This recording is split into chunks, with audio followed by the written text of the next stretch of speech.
ตัวตรงสูตรนี้3อาทิตย์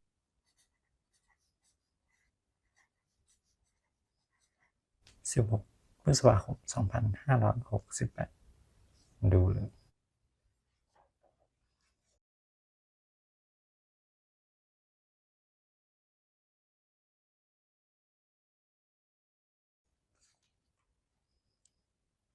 สวัสดีครับวันนี้เด็กๆมากๆครับวันนี้มาดูสูตร3ตัวตรงวันนี้3อาทิตย์ครับ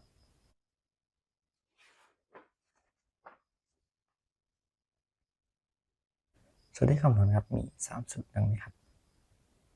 สูตรที่1หลักพัน3ครั้งบวก10หลัง2ครั้งบวก9คงที่สูตรที่2 10บนบวก10หลังบวก1ล่าง3ครั้งและ3คงที่สูตรที่3หลักแสน2ครั้งบวก10บนบวก10ล่างและ4คงที่ครับไปดูวิธีคำนวณพร้อมกันเลยครับ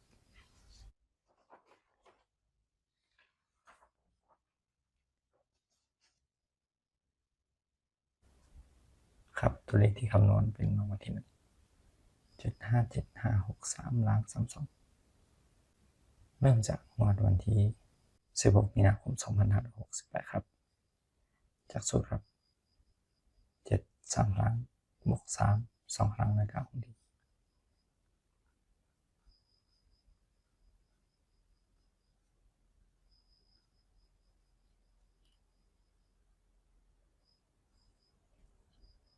รวมตัวเลขที่ได้เท่ากับ36หลักหน่วย6ครับ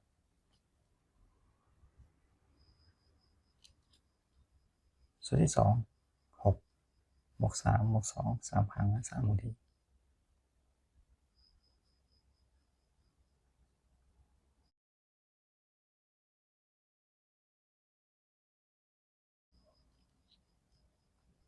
รวมครับได้18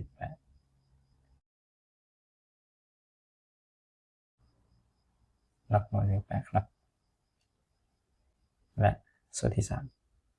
7 2ครั้งบวก6บวก3และ4คงที่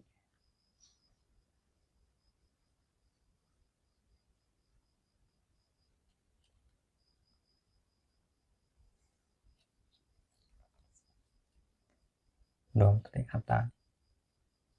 27หลักหน่วย7ครับ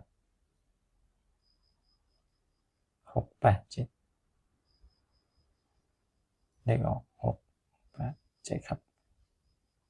ตรงครับ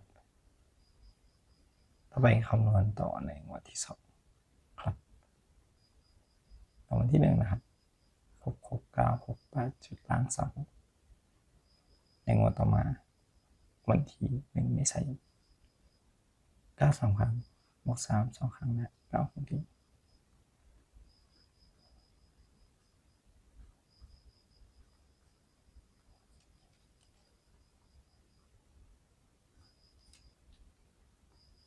รวมตัวเลขครับได้42หลักหน่วยเลข2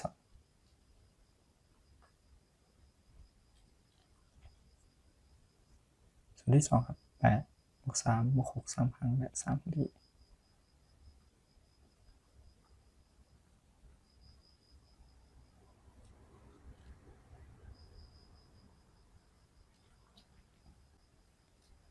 รวมตัวเลขได้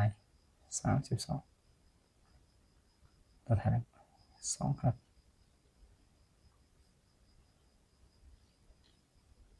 และสูตรที่3 6 2ครั้งบวก8บวก3และ4คงที่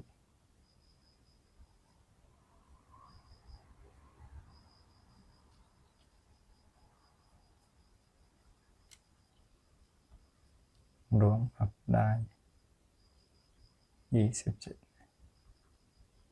ตัวแทน27ครับ227เลข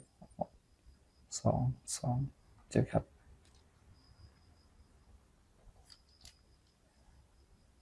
นำส่วนนี้ครับคำนวณต่อในงวดที่3 ต่อมาเป็นงวดที่3นะครับ26622 7ล่าง85จอวันที่16เมษายนครับจากสูตร6 3 ครั้ง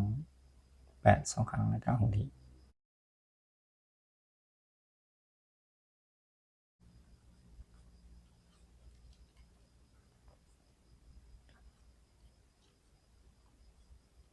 รวมตัวเลขได้43นับหน่วยได้เลข3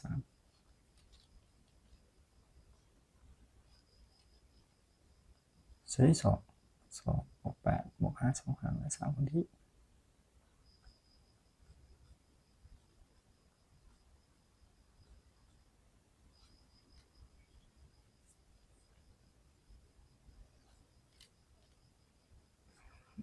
รวมตัวเลขครับได้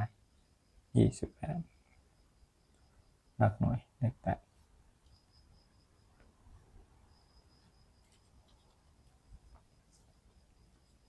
สูตรที่3ครับ2 ครั้งบวก2บวก8และ4 หนที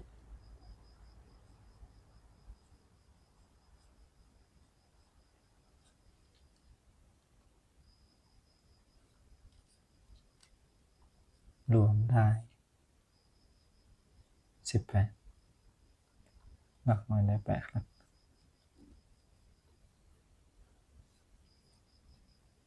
388เลขเดียว388ครับเข้าตรง3ตัวตรงนะครับเราใช้สูตรไปคำนวณในงวดต่อไปครับ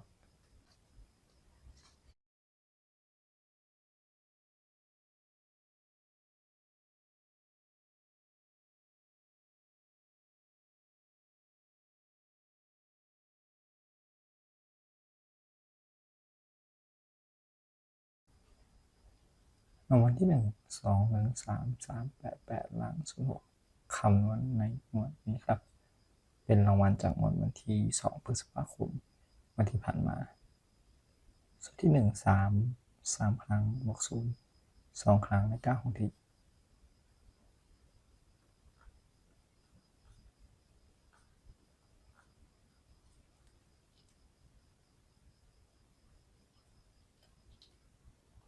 รวม3บวก3 3บวก9เป็น18หลัก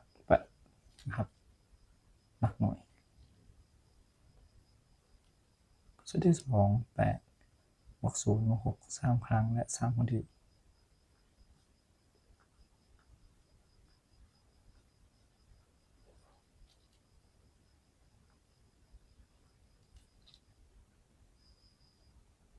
8บวก6บวก6บวก6บวก3ได้29ครับหลักหน่วย9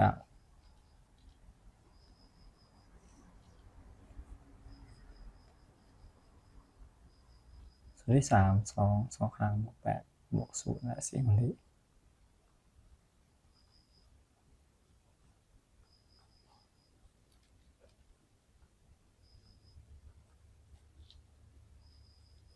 ครับ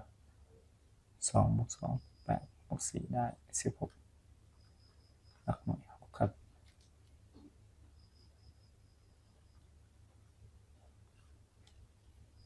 8 9 6เลขวันที่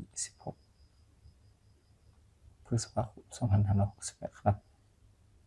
สรุปกันอีกครั้ง